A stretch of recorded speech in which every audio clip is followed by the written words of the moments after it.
The history of our story began long ago.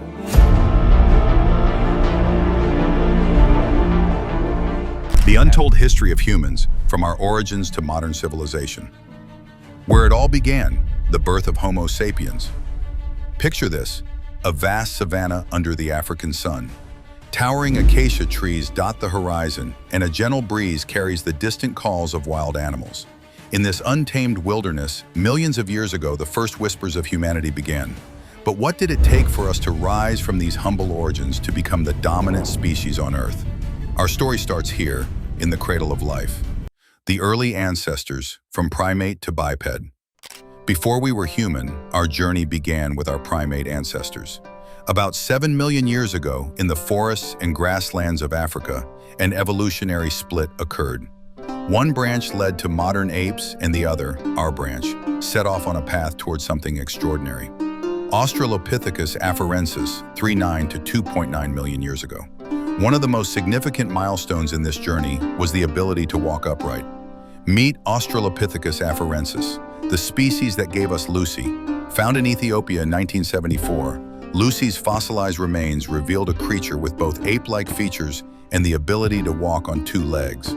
Why was this important? Walking upright freed the hands for carrying tools, food, and even young, giving early humans a significant survival advantage. Homo habilis, 2 to 4 to 1.4 million years ago. Fast forward a million years, and we meet Homo habilis, or handyman. This species was among the first to craft stone tools, such as sharp-edged rocks for cutting and smashing. These tools signified a leap in intelligence, as they allowed early humans to access new food sources like meat and marrow, which provided the energy needed for brain growth. Fire and migration, the achievements of Homo erectus. Around 1.9 million years ago, Homo erectus emerged, marking another major leap in human evolution. With a larger brain and a more upright posture, this species was better equipped for survival. But Homo erectus wasn't just surviving, they were thriving in ways that no species before them had. Mastery of fire. Fire was a game changer. It provided warmth, a way to cook food, and protection against predators. Cooked food not only made nutrients more accessible, but also reduced the time spent chewing, freeing up time and energy for other activities. Fire also brought people together, fostering social bonds and communication. With these new tools and skills, Homo erectus became the first human species to leave Africa. They spread across Europe and Asia, adapting to new environments. This migration laid the foundation for the global presence of humans that we see today. The arrival of Homo sapiens, our species takes the stage. And then, around 300,000 years ago, our species, Homo sapiens, emerged in Africa. Unlike our predecessors, we possessed a unique combination of traits that set us apart: creativity, adaptability, and an insatiable curiosity. The cognitive leap. Approximately 70,000 years ago, Homo sapiens experienced what scientists call the cognitive revolution. This was a dramatic leap in mental capabilities, allowing us to imagine things that didn't exist, from myths and gods to strategies and long-term plans. This ability to think abstractly and communicate complex ideas gave humans a distinct advantage over other species. During this time, humans weren't alone. We shared the planet with Neanderthals and Denisovans. While they were strong and well adapted to their environments, our ancestors' superior communication skills and social structures gave them the edge. Over time, Homo sapiens became the sole surviving human species. The Great Migration, spreading across the globe. Between 70,000 and 50,000 years ago, humans embarked on an epic journey out of Africa, spreading to every corner of the Earth. Why did they leave? Climate changes, resource scarcity, and curiosity likely played a role. Armed with tools, fire, and advanced social networks, humans ventured into unfamiliar lands, adapting to new challenges as they went. Humans arrived in Asia and Europe, encountering and interbreeding with Neanderthals and Denisovans. By 40,000 years ago, they had reached Australia, using primitive boats to cross vast stretches of ocean, a testament to their ingenuity. The first signs of culture. As humans settled in new regions, they began to express themselves in ways that went beyond survival. The earliest evidence of art, music, and rituals dates back tens of thousands of years. Cave paintings and artifacts. In places like Lascaux, France, and Chauvet Cave, humans painted vivid images of animals and symbols. These weren't just decorations. They were expressions of identity, beliefs, and a connection to the world around them. Burial rituals and spirituality. Graves from this era show evidence of ceremonial burials, with bodies placed alongside tools, ornaments, and food. This suggests an early belief in an afterlife or a spiritual realm, highlighting the depth of human thought even in prehistoric times. Survival through innovation. In the harsh conditions of the Ice Age, humans didn't just survive, they thrived. They developed clothing from animal hides, built shelters, and crafted increasingly sophisticated tools. Cooperation and innovation became the keys to success, as humans worked together to hunt large prey and share resources. The dawn of humanity was a time of challenges, discoveries, and firsts. From walking upright to mastering fire, our ancestors laid the groundwork for everything that followed. But this was just the beginning. As we move forward in this journey, we'll see how humans transition from small bands of hunter-gatherers to the architects of entire civilizations. The agricultural revolution. From hunters to farmers, humanity's first great transformation. Imagine a world before cities, cars, or even written words. A world where survival depended on your ability to hunt, gather, and move with the seasons. For tens of thousands of years, humans lived as nomads, constantly adapting to the rhythms of nature. But around 12,000 years ago, something extraordinary happened. A quiet revolution began that would forever change the course of history. Humans learned to farm. Life before farming. For most of human history, our ancestors were hunter-gatherers. They lived in small, mobile groups, relying on the natural world for food, shelter, and tools. Hunter-gatherer lifestyle. Imagine waking up each day with one goal: survival. Early humans hunted animals, fished rivers, and foraged for fruits, nuts, and roots. They were at the mercy of the seasons, migrating to follow herds or find ripened plants. It was a hard life, but it worked.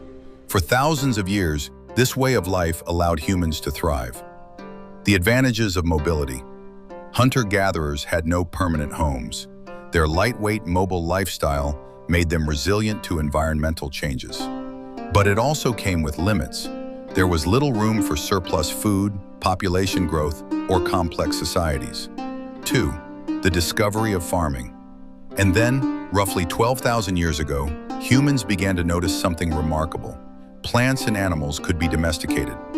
This discovery sparked the agricultural revolution, one of the most transformative periods in human history. The Fertile Crescent. Our story begins in the Fertile Crescent, a region stretching through modern-day Iraq, Syria, and Turkey. Here, wild grains like wheat and barley grew in abundance. Over time, humans learned to collect, plant, and harvest these grains, marking the birth of agriculture.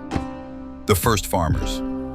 The shift to farming wasn't sudden. For generations, humans practiced a mix of hunting, gathering, and basic cultivation. But as they refined their techniques, they began to settle in one place, giving rise to the first farming communities. The domestication of animals. Farming wasn't just about plants. Around the same time, humans began domesticating animals, forging a symbiotic relationship that would shape human history. Cattle, sheep, and goats. Early farmers domesticated animals for meat, milk, and hides. Sheep and goats were among the first to be tamed, followed by larger animals like cattle. These animals provided not only food but also labor, pulling plows and carrying goods. Interestingly, dogs were domesticated long before the agricultural revolution, around 20,000 years ago. These loyal companions helped humans hunt, protect livestock, and guard their homes, playing a crucial role in early societies. The rise of permanent settlements. With agriculture came a profound change. Humans could now settle in one place. This shift from nomadic to sedentary lifestyles laid the foundation for villages, towns, and eventually cities. Jericho and Çatalhöyük. Jericho, in modern-day Palestine, is one of the oldest known settlements, dating back over 10,000 years. Another example is Çatalhöyük in Turkey, a bustling Neolithic town where residents built mud brick homes and practiced communal farming. Social and economic changes. Settling down brought new opportunities and challenges. For the first time, people could store surplus food, leading to population growth and social hierarchies. However, it also meant dealing with resource conflicts, disease outbreaks, and environmental degradation. 5. The tools of the trade. Agriculture drove technological innovation as humans developed tools to make farming more efficient. Stone tools to bronze plows. Early farmers used stone sickles and digging sticks to cultivate fields. Over time, these evolved into more advanced tools like bronze plows, which revolutionized farming productivity. Irrigation systems. In regions like Mesopotamia and Egypt, where water was scarce, humans developed irrigation systems to channel river water to their fields. This innovation allowed farming to flourish even in arid climates. The birth of community and culture. Agriculture didn't just change how humans ate, it transformed how they lived and thought. Specialization of labor. As farming produced surplus food, not everyone needed to work the land. This allowed people to specialize in other trades like pottery, weaving, and tool making. These artisans laid the groundwork for complex economies and trade networks. Religious practices. Farming also influenced spiritual beliefs. Many early societies worshiped deities of fertility, harvest, and weather, reflecting the importance of agriculture in their lives. Temples and rituals became central to community life.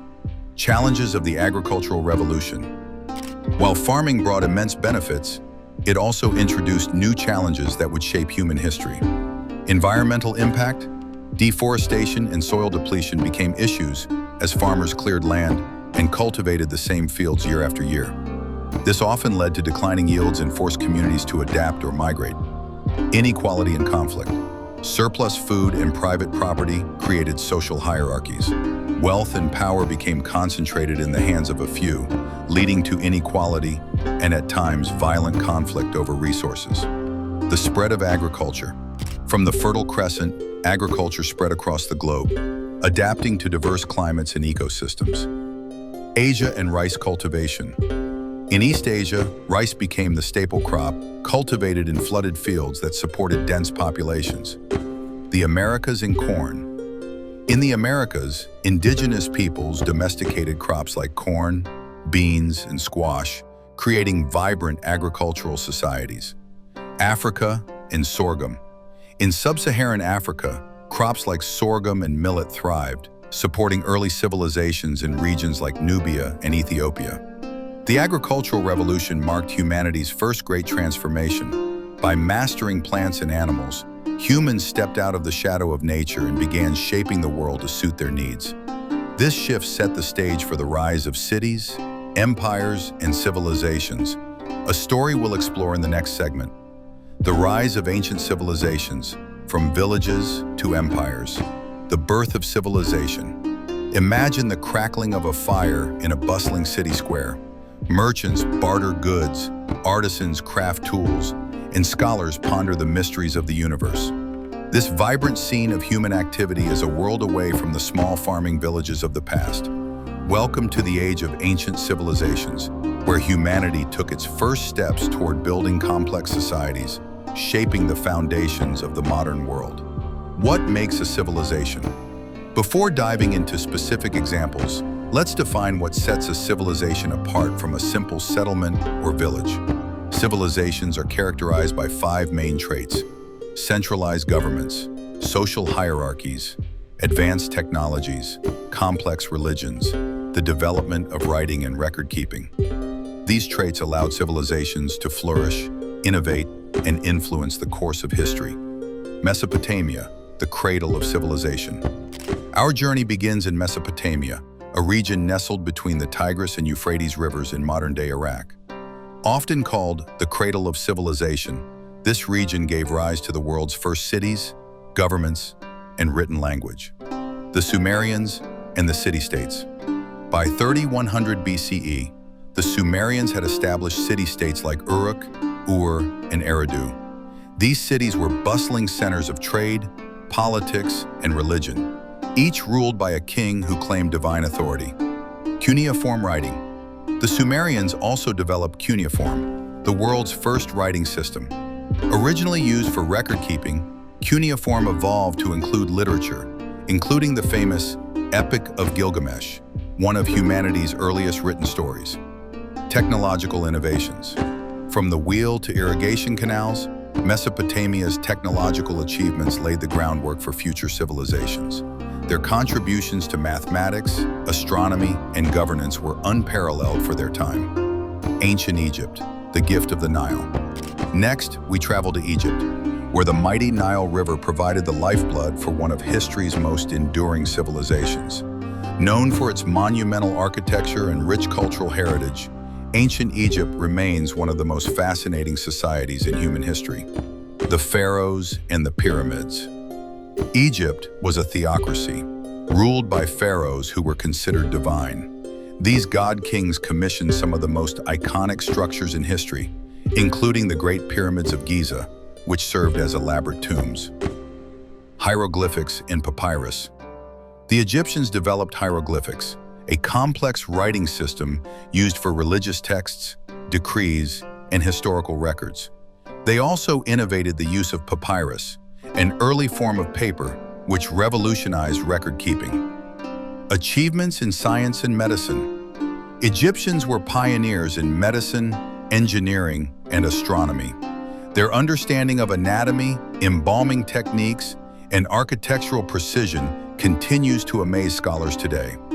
The Indus Valley Civilization, a forgotten marvel. Moving eastward, we find the Indus Valley Civilization, which thrived around 2500 BCE in what is now Pakistan and northwest India. Despite its importance, much about this civilization remains a mystery. Planned cities.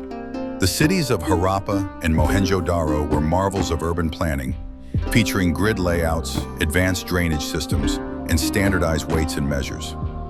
A peaceful society. Unlike other ancient civilizations, the Indus Valley appears to have been relatively peaceful, with little evidence of warfare or fortifications. Their focus on trade and craftsmanship highlights a unique approach to societal development. Ancient China, the Middle Kingdom. In East Asia, ancient China emerged as a civilization centered around the Yellow River. Known as the Middle Kingdom, it became a hub of innovation, philosophy, and governance. The Shang and Zhou dynasties. The Shang dynasty, 1600 to 1046 BCE, introduced bronze casting, oracle bones, and a stratified society. The Zhou dynasty, 1046 to 256 BCE, later established the Mandate of Heaven, a concept that justified the rule of kings and dynasties. Innovations and contributions. From silk production to early forms of paper and gunpowder, China's technological achievements were groundbreaking. The construction of large-scale irrigation systems and the Great Wall further exemplified their engineering prowess. Mesoamerica, the land of the sun gods. Crossing the ocean, we arrive in Mesoamerica, where civilizations like the Olmecs, Maya, and Aztecs built thriving societies long before European contact. The Olmecs, the first Mesoamerican civilization. The Olmecs, 1500 to 400 BCE, are considered the mother culture of Mesoamerica, known for their colossal stone heads and ceremonial centers. The Maya and their achievements. The Maya developed advanced calendars, writing systems, and astronomy. Their cities like Tikal and Chichen Itza were centers of culture, trade, and religious ceremonies. The Aztecs and Tenochtitlan. By the 14th century, the Aztecs established a powerful empire with Tenochtitlan as its capital. Known for their intricate social structure and engineering feats, the Aztecs left a lasting legacy despite their eventual conquest. Common threads and unique innovations. While each civilization was unique, they shared common traits that defined the ancient world. Trade and connectivity. Trade networks connected distant regions, spreading goods, ideas, and technologies. The Silk Road, for example, linked China with the Middle East and Europe, fostering cultural exchange. Religion and mythology, from the gods of Mesopotamia to the pharaohs of Egypt and the celestial beings of the Maya, religion played a central role in shaping ancient societies. These beliefs influenced everything from governance to architecture. Social hierarchies. As civilizations grew, so did social stratification.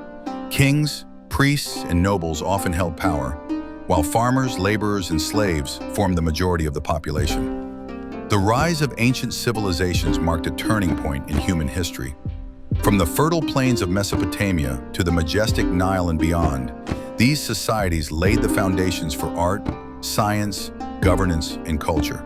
But this was just the beginning. In the next segment, we'll explore how these early empires gave way to an age of global connections and conquest. The scientific and industrial revolutions, transforming the world, the era of discovery and invention. Imagine a world illuminated by oil lamps, where travel was slow and dangerous, and life revolved around the rhythms of nature. Now, contrast that with a world of electricity, factories, railroads, and rapid communication. The transformation from the pre-modern to the modern world was fueled by two monumental periods in history: the scientific revolution and the industrial revolution. These eras not only changed how humans lived, but also how they understood the universe and their place within it. 1. The scientific revolution, a new way of thinking. Our journey begins in the 16th and 17th centuries, a time when the thirst for knowledge sparked a radical shift in how humans perceived the world. The roots of the revolution. The scientific revolution grew out of the Renaissance, a period that celebrated human creativity and curiosity. Thinkers began to question traditional beliefs and sought evidence-based answers, challenging centuries-old dogma. Key figures: Nicholas Copernicus. In 1543, Copernicus proposed a heliocentric model of the solar system, placing the sun, not the earth, at its center. This revolutionary idea challenged the Church's teachings and laid the groundwork for modern astronomy. Galileo Galilei. Galileo used the telescope to observe the heavens, confirming Copernicus's theories. His discoveries of Jupiter's moons and Saturn's rings opened humanity's eyes to the vastness of the universe. Isaac Newton. In 1687, Newton published Principia Mathematica, introducing the laws of motion and universal gravitation. Newton's work unified the physical sciences and remains foundational to physics today. The scientific method. The revolution wasn't just about discoveries. It was about how we make discoveries. The scientific method, emphasizing observation, experimentation, and repeatability, became the cornerstone of modern science. The Enlightenment, applying science to society. The scientific revolution spilled over into philosophy and politics, inspiring the Enlightenment, an intellectual movement that sought to apply reason and science to human affairs. Human rights and democracy. Thinkers like John Locke and Voltaire argued for individual rights, religious freedom, and democratic governance. These ideas would later influence revolutions in America, France, and beyond. Technological advancements. Scientific principles were applied to engineering and industry, paving the way for the technological breakthroughs of the Industrial Revolution. The Industrial Revolution. Machines changed the world. By the late 18th century, the Industrial Revolution was underway in Britain. This era of mechanization transformed industries, economies, and societies. The invention of machines, the spinning jenny and power loom. Textile machines like the spinning jenny revolutionized the production of cloth, turning a cottage industry into a factory-based one. The steam engine.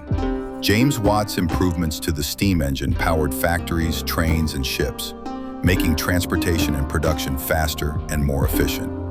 Iron and steel.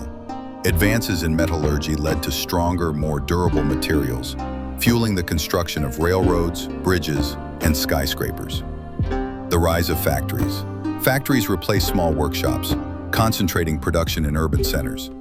This shift led to mass production, lower costs, and the rise of consumer culture. Transportation and communication revolution. Parallel to industrial advancements were breakthroughs in transportation and communication, shrinking the world and connecting people like never before. Railroads and steamships. The construction of railroads and the introduction of steam-powered ships revolutionized travel, enabling goods and people to move quickly and efficiently across continents and oceans. The telegraph. Samuel Morse's invention of the telegraph in the 1830s allowed instant communication across vast distances, forever changing business, politics, and personal relationships. while back in Europe, a golden age of culture was upon us. In 1503, Leonardo da Vinci painted the Mona Lisa. Da Vinci's biographer, Walter Isaacson, says, "The Mona Lisa, to me, is the greatest emotional painting ever done. The way the smile flickers makes it a work of art and science because Leonardo understood optics, the muscles of the lips, and how light strikes the eye. All of it goes into making the Mona Lisa smile so mysterious and elusive." In 1504, Michelangelo sculpted David. Michelangelo would say, "In every block of marble, I see a statue as plain as though it stood before me, shaped and perfect in attitude and action. I have only to hew away the rough walls that imprison the lovely apparition to reveal it to the other eyes as mine see it." While in 1506, Michelangelo was painting the magnificent painting of the Sistine Chapel. While in the political world, Niccolo Machiavelli is one of, if not the most influential, pieces of literature we have today. The Prince is a political manifesto that comments on the past civilizations we've heard about in this video. Machiavelli writes, "It is much safer to be feared than loved, because love is preserved by the link of obligation, which, owing to the baseness of men, is broken at every opportunity for their advantage. But fear preserves you by a dread of punishment which never fails." Think about the ordinary farmer. Think about the man who spends generations of their life farming, giving heavy taxes to a noble lord for doing nothing except protecting them. Why won't the farmers rebel? It's because they're afraid of what would happen without their leaders. Without the elites, the Huns or the Mongols can come to your farm and destroy you on their own. So you live in fear as to what might happen to you, leaving you to give your wheat to said leader.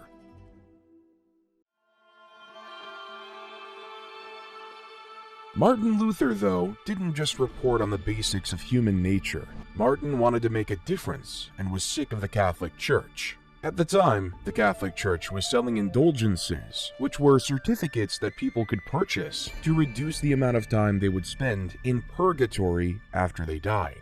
Luther believed this practice was corrupt and went against the Bible's teachings, which emphasized the importance of repentance and faith over material wealth. In protest, he wrote a series of 95 theses, or arguments, challenging the Church's authority and calling for reform. On October 31st, 1517, Luther nailed his 95 theses to the door of the castle church in Wittenberg, which was a common way of announcing a public debate or discussion. Luther's 95 theses sparked a debate within the church and among European scholars and theologians. Some people agreed with his criticisms of the church, while others saw him as a heretic and a threat to the established order. The beginning of Protestantism was upon us. In 1519, though, the Spanish conquistadors, under the leadership of Hernan Cortés, arrived on the Aztec shores. They were greeted by the Aztecs, who gave gifts of gold and silver of incredible wealth to the Spanish, as they believed that the Spaniards were emissaries of the god Quetzalcoatl. However, Cortés soon revealed his true intentions: to conquer the Aztec Empire and claim its wealth for Spain. Over several years, Cortés and his forces engaged in a series of battles with the Aztecs, marked by intense violence and brutality. The Spanish were aided by their superior military technology, including guns and cannons, and by the support of indigenous allies, who were the enemies of the Aztecs. Despite being vastly outnumbered, Cortés and his men made significant gains against the Aztecs, eventually laying siege to their capital city of Tenochtitlan. After months of fighting, the city fell to the Spanish in 1521, and the Aztec Empire was effectively destroyed. Then, following the strategy of Cortés, Francisco Pizarro led an expedition that conquered the Incan Empire in present-day Peru. Though the violence was authoritarian, the biohazards were even more demanding. The Europeans, due to having survived illnesses such as the bubonic plague and smallpox, developed immunity to many of these diseases that they've, one way or another, spread to the native people. Essentially, over time, killing them off.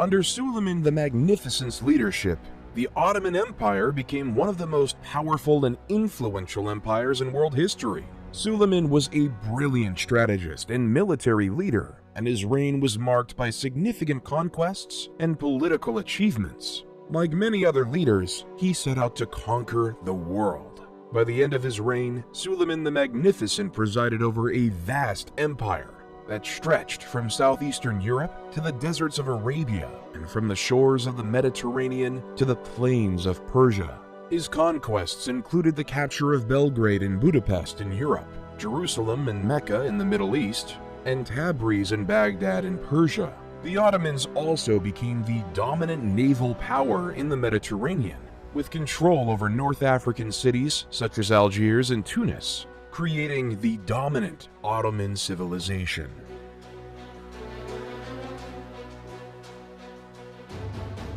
But yet, all things fall when one is in love, and the murder-happy King Henry had fallen in love with Anne Boleyn and was desperate to marry her.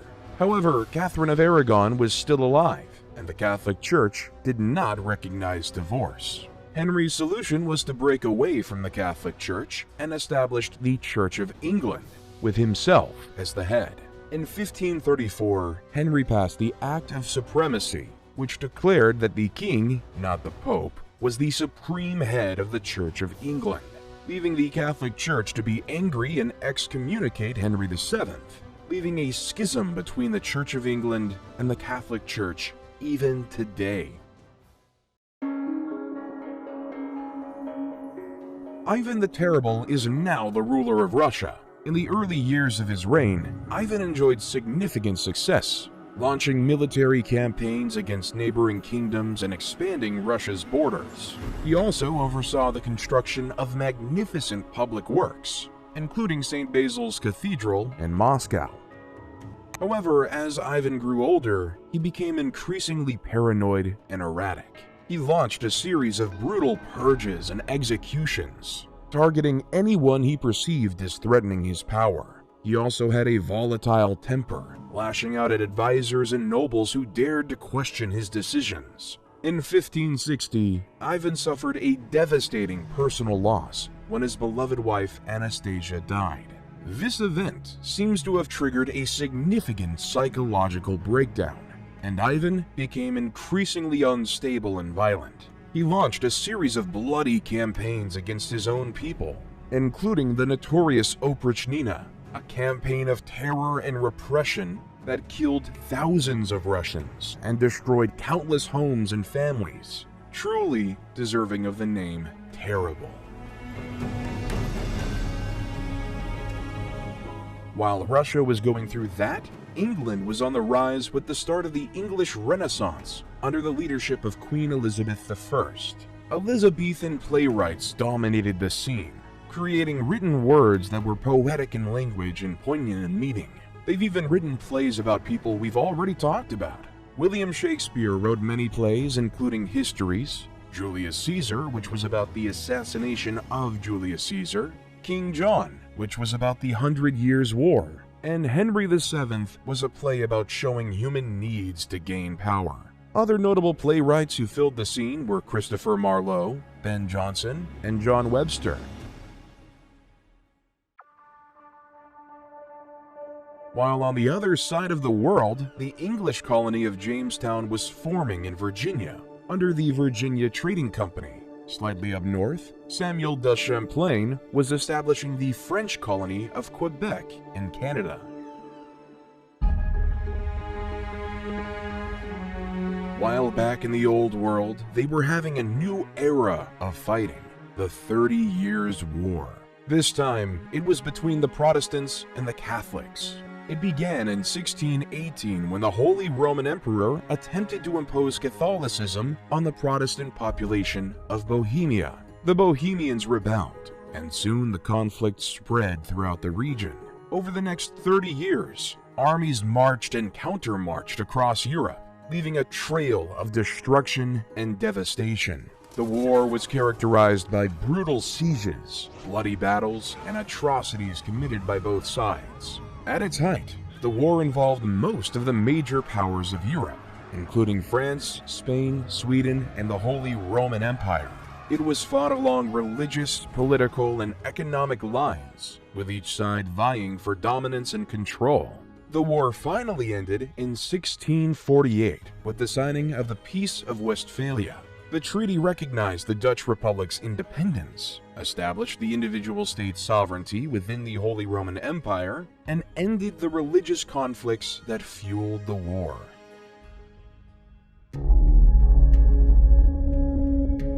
While in China, the Ming court was plagued by corruption, factionalism, and economic decline. The emperor at the time, Chongzhen, faced mounting pressure from his advisors to strengthen the military and defend against the Manchu threat. However, his efforts were hindered by infighting among officials and a lack of resources. In 1644, the Manchu army, led by Prince Dorgon, launched a massive invasion of China. The Ming army, weakened by years of neglect and corruption, was no match for the highly disciplined and skilled Manchu forces. The Manchus quickly conquered Beijing and installed their puppet emperor, ending the Ming dynasty, continuing the cycle of dynasties in China.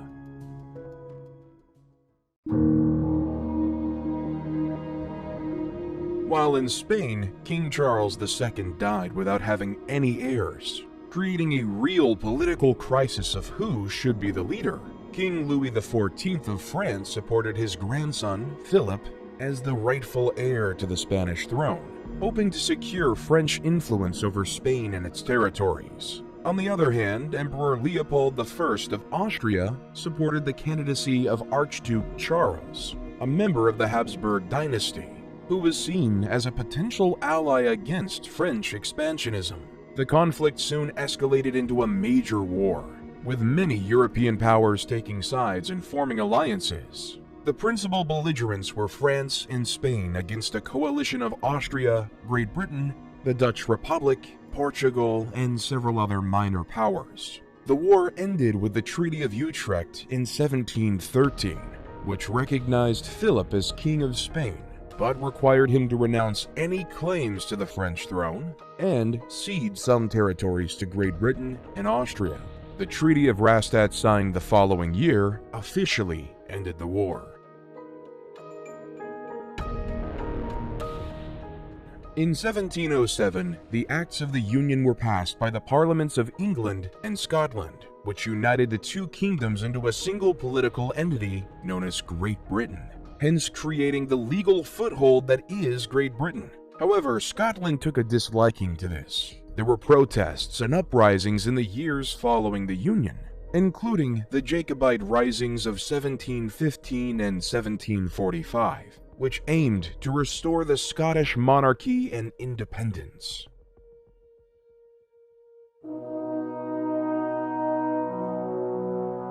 Then, on July 4th, 1776, a group of American patriots stood in a room in Philadelphia, signing a document that would say the words, "We hold these truths to be self-evident, that all men are created equal, that they are endowed by their Creator with certain unalienable rights, that among these are life, liberty, and the pursuit of happiness."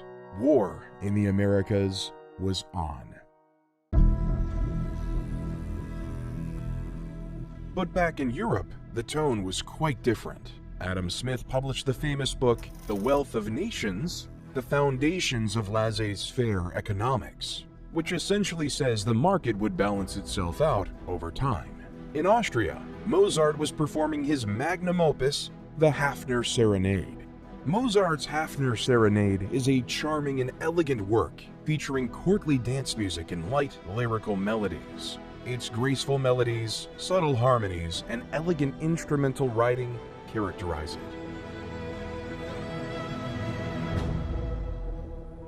As the war continued, King George III sent his armies of the masses over to America. Though the colonists had little military training, their knowledge of the terrain and guerrilla tactics made them nearly invisible. At the same time, the Red Army coats were easy to see for the Americans. In the summer of 1781, George Washington and French General Rochambeau marched their forces south to Virginia, where they laid siege to Cornwallis and his army at Yorktown. The British were trapped and could not escape by land or sea. The siege dragged on for weeks. The American and French forces bombarded the British with artillery. They dug trenches to inch their way closer to the British defensive. The French Navy defeated the British Navy in a crucial naval battle off the coast of Virginia, cutting off Cornwallis's only escape route by sea. On October 14, 1781, the American and French forces launched a massive assault on the British defenses. The British fought valiantly, but were vastly outnumbered and outgunned, and they soon began to falter. On October 19th, Cornwallis surrendered his army to Washington, effectively ending the war. The victory at Yorktown was a decisive moment in the war, and it marked the end of British rule in America and the beginning of a new experiment. With America finally being free from the totally tyrannical grips of Britain, they had one issue. How were they going to lead? Were they going to make General George Washington their monarch? Therefore, democracy was chosen.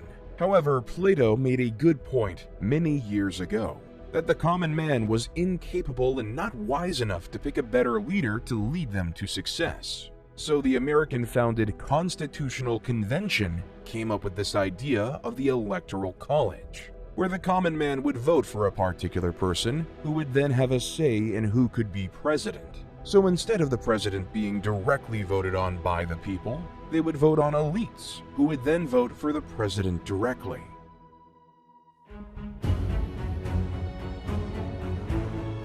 The French then noticed how well the American Revolution went. At the time, the French were ruled by King Louis XVI and his wife, Queen Marie Antoinette. As Queen Marie Antoinette told the peasants, "Let them eat cake," the people of France got together. They decided they wanted more say in how the country was run, and they formed a group called the National Assembly and started making new laws to give them more rights. One of the most famous events of the French Revolution was the storming of the Bastille. This was a prison that represented the king's power, and the people wanted to show that they were not afraid of him. They broke into the prison and freed the prisoners, which started a revolution throughout France. Many influential people lost their heads during the revolution, including King Louis XVI and his wife, Queen Marie Antoinette. The people were tired of being ruled by a king and queen who didn't care about them, and they wanted to create a new system where everyone would have a say.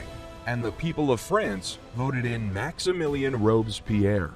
In 1789, Robespierre was elected as a delegate to the Estates General, which was convened to address France's financial crisis. He quickly emerged as a leading voice in the National Assembly, advocating for the ordinary people's rights and opposing the aristocracy's power. As the revolution continued, though, Robespierre became increasingly radical in his views, advocating for the execution of King Louis XVI and the establishment of a republic. He was elected to the powerful Committee of Public Safety in 1793, tasked with protecting the revolution and rooting out enemies of the state. Under Robespierre's leadership, the committee launched a period of intense repression known as the Reign of Terror. Thousands of people were arrested, tried, and executed for crimes against the revolution. Robespierre became known as a ruthless and uncompromising figure. However, Robespierre's power began to wane as the people grew tired of the violence and the instability of the revolution. In 1794, he was arrested and imprisoned along with his closest allies. On July 28, 1794, Robespierre was taken to the guillotine and executed. The execution marked the end of the Reign of Terror and democracy for now in France. Instead, they moved to a directory. A directory is a government led by a 5-member executive council, known as the Directory, which was chosen by the Council of Elders. This legislative body was also part of the new government. The Directory was meant to serve as a moderating force. balancing the interests of the various factions that had emerged during the revolution. However, the Directory concept wasn't successful as well, so General Napoleon Bonaparte decided to overthrow the government and begin his conquests to take over the world. So off Napoleon went to conquer much of Europe. In 1805, Napoleon defeated a combined Austro-Russian army at the Battle of Austerlitz, solidifying his position as one of Europe's most powerful leaders. He then conquered much of the continent, including Spain, Portugal, and the Netherlands. In 1812, Napoleon invaded Russia with a massive army. Still, the campaign proved disastrous, and his forces were decimated by the harsh Russian winter. The defeat marked the beginning of Napoleon's downfall.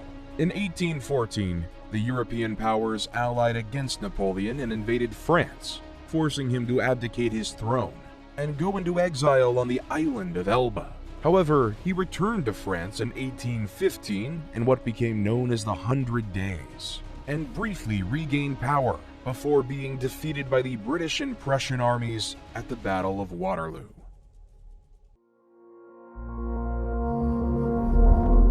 While back in the Americas, Simón Bolívar was on his military campaigns to free Latin American countries from the grasp of the Spanish colonial rule.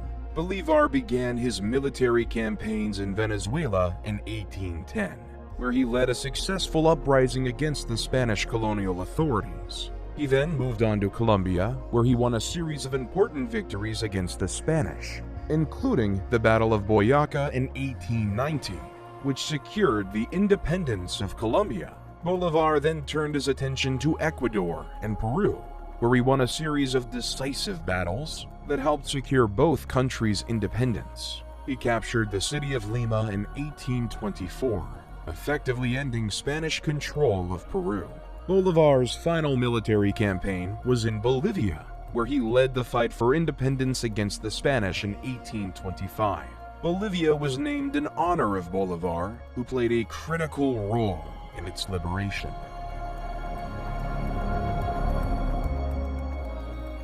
In 1848, two men had an idea that would spark debate worldwide.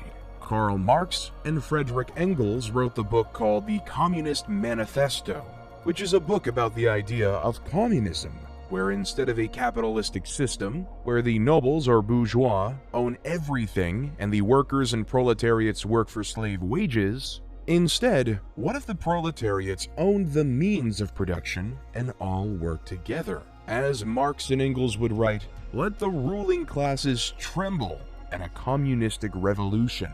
The proletarians would have nothing to lose but their chains, and they have, and they'd to win. They would also write, the need for a constantly expanding market for its products chases the bourgeoisie over the whole surface of the globe. It must nestle everywhere, settle everywhere, establish connections everywhere.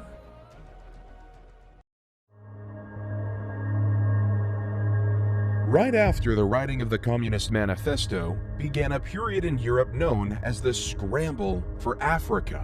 It all began in the 1870s when European countries began to explore the interior of Africa, looking for new territories to claim and resources to exploit.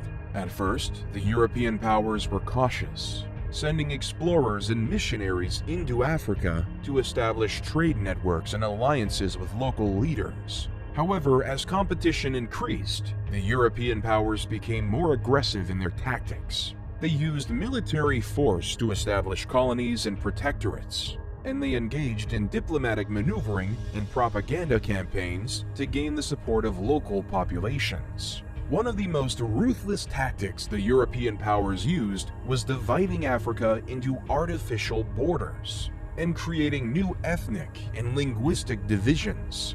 This created tensions and conflicts between different African groups, which the Europeans used to their advantage, creating a European stronghold over the continent of Africa to increase their profits. The scramble for Africa came to an end as a result of several factors, including changing international politics, economic realities, and rising African nationalism. One of the key factors that contributed to the end of the scramble for Africa was the changing balance of power in Europe. By the early 20th century, European powers were increasingly focused on competition with each other, particularly in Europe itself, and were less interested in acquiring new colonies in Africa. This was due in part to the growing tensions between European powers that would eventually lead to the outbreak of World War I in 1914. Because on June 28, 1914, a shot was heard around the world with the assassination of Archduke Franz Ferdinand.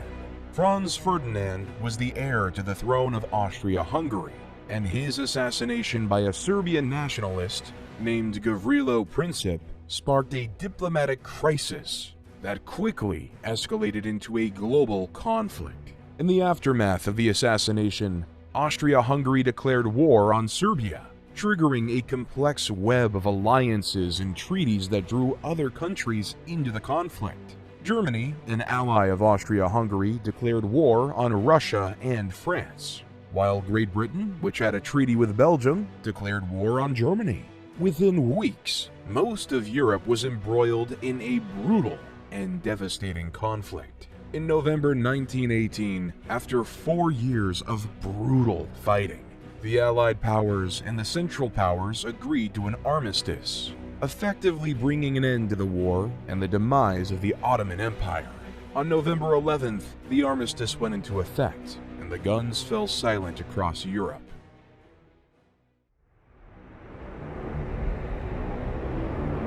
World War II. The peace was short-lived because a man named Adolf Hitler invaded Poland. Like Alexander the Great, Julius Caesar, Trajan, Attila the Hun, Genghis Khan, Napoleon Bonaparte, and Suleiman the Great, Adolf Hitler wanted to establish an empire for his nation and his people. Adolf had dreams of building an empire larger than anything that was ever created. He wanted to make the Roman Empire look like nothing. However, for the sake of the world, and especially those Hitler viewed as undesirable vermin, in April 1945, Soviet forces began a massive assault on Berlin. After weeks of intense fighting, the city fell on May 2nd, and German forces surrendered. Meanwhile, Allied forces were closing in from the west, and on May 7th, Germany signed an unconditional surrender, officially ending the war in Europe. A few months later, after the bombings of Nagasaki and Hiroshima, Japan surrendered as well, leaving the war to be over. From World War II on, the world has faced a technological revolution.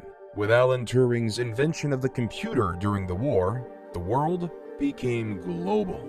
For 50 years, America and the Soviet Union were at war, despite the fact that they were on two totally different continents. In 1969, Neil Armstrong landed on the moon, saying, "It's one small step for man, one giant leap for mankind."